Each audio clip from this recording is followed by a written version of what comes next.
అన్ని రంగాల్లో సమర్థత వహిస్తున్నాం. ఈరోజు మీరు చూడండి, 9 సార్లు కరెంటు ఛార్జీలు పెంచారు,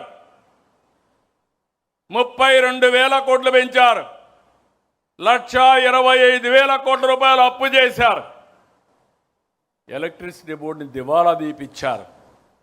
నేను ఆ రోజు ఒక మాట మన పార్టీ చెప్పాం, కరెంటు ఛార్జీలు పెంచమన్నాం, 2 ఏళ్లు పెంచలేదు.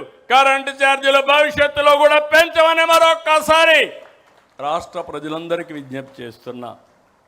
2 ఏళ్లలో యూనిట్ ప్రొక్యూర్మెంట్ కాస్ట్ 38 పైసలు తగ్గించాం.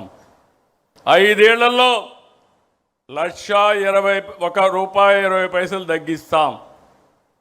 అప్పులన్నీ కూడా తీర్చి తర్వాత ఏం చేయాలనో అది కూడా ఆలోచించే దిశగా ముందుకు పోతున్నాం. ఇక్కడ అందరికీ విజ్ఞప్తి చేస్తున్నా, ప్రతి ఇంటి పైన సోలార్ పెట్టుకోవాలి. ప్రతి పంపు సెట్లో కుసుమ్ కింద మీరు కనెక్షన్ పెట్టుకునే పరిస్థితి రావాలి.